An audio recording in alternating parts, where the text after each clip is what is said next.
Hello, welcome back to my channel. Hope you're all doing well and thank you for tuning in again. We are leaving in 1 week to go to Arizona, so I'm very excited. So I got to shoot a couple of videos to go out the night before we leave for Arizona and then the night before we come back from Arizona. So, book tag to the rescue, and I'll just jump right in. This is called Book Snob Book Tag, and I saw it on Medusa Reads channel, so I'll link that down below. Do I always read the book before the movie? No. If I know that it's a book first and it is something I'm interested in, I do try to read the book before the movies. I did that with The Hunger Games. I saw that they were coming out and I'd never heard of the books or anything before, so I read the books then before the movies came out, and I just did that with Dr. Dolittle, which was easy because Dr. Dolittle is a very short kids book, so that was easy. And there's a few Stargirls coming out, which I never heard of until I got into BookTube last year. And that's coming out on Disney Plus in March, so I want to read Stargirl before that movie comes out. But sometimes I don't even know that the movie's based on a book necessarily. Or sometimes I might just be interested in the movie itself, but not really interested in sitting down and reading the book. So, like, Divergent wasn't something I was necessarily interested in. We watched it. Later on, we rented it from the library. So, I never did end up reading the books. It's not normally something I read. And then there was kind of a scary zombie thing going on in the other movies and stuff. I don't think we finished the Divergent series, the movies. There was another one, Maze Runner. We watched the movie.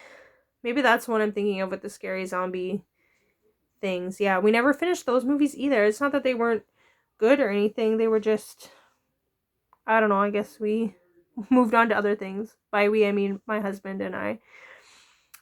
If you could choose just one format to read, which do you choose? So a physical, audio, or ebook?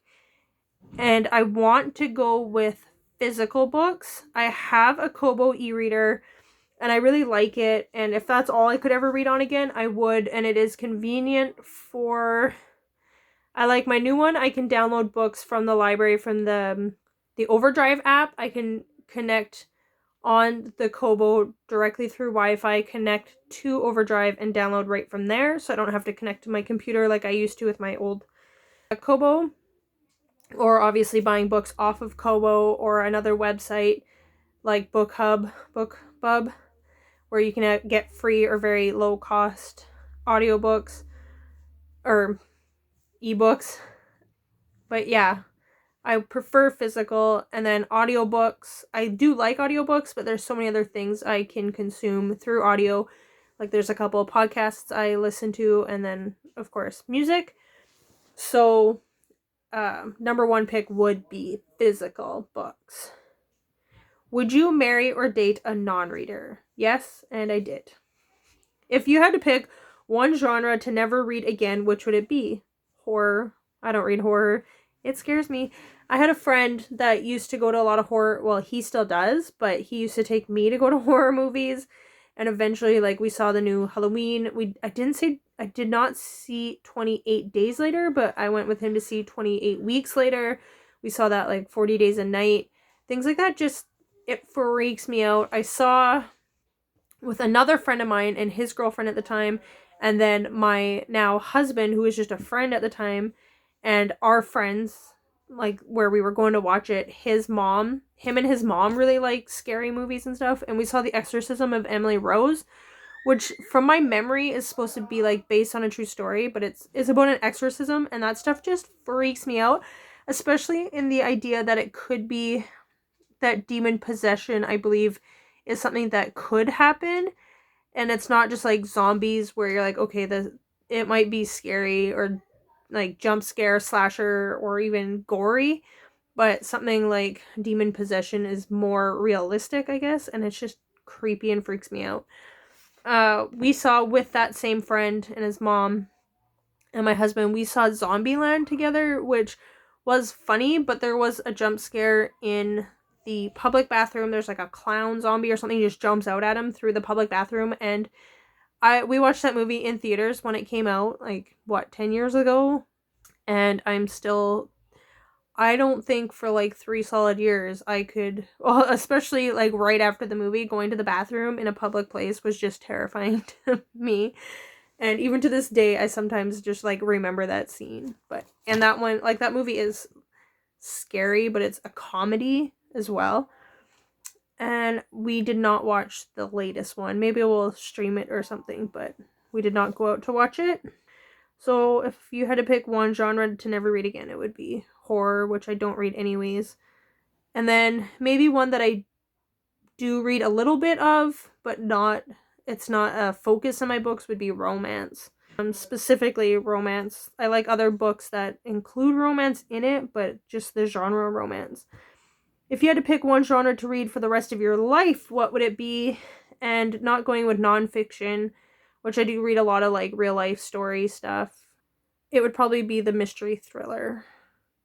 I do like detective and lawyer stories, so I don't know if you could count that as mystery or what, but the mystery thriller genre would be the one I would stick with. Which genre receives the most snobbery from the bookish community? I don't know. I don't even know what that really means. Like, they're the pickiest with it, or what? I don't know. I can't think I've heard of much bookish snobbery before. Have you ever been snubbed for reading something or reading in general?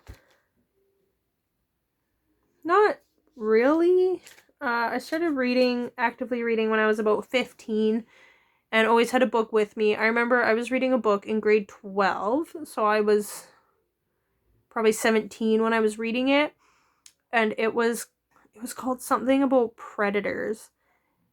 And it was a real life, like, nonfiction story, and it's about predators in our lives and how to spot them, and how, like, sexual predators, or especially like protecting your kids and your teens. And I was 17 myself, and I was never sexually molested as a kid, so it wasn't even something that I was dealing with like in my own life personally, but this is what the book was about, and it was about protecting yourself from predators. I wish I could remember the name of it. It was really fascinating, a really good book. I would read it again. I would highly recommend it to everybody. I'll look into it and see if I can find it and post a link to it or whatever, at least put a picture in. I remember a teacher noticing me reading it and was like, "Oh, that's really good of you to be reading," but they didn't really say much. I can't really remember. Some people might make a comment about how much I read, but nothing really like snubbed or shunned or anything for it. But yeah, that is it for the book snob book tag. So under 10 minutes. Yay! Thank you for watching, and I'll see you next time. Bye!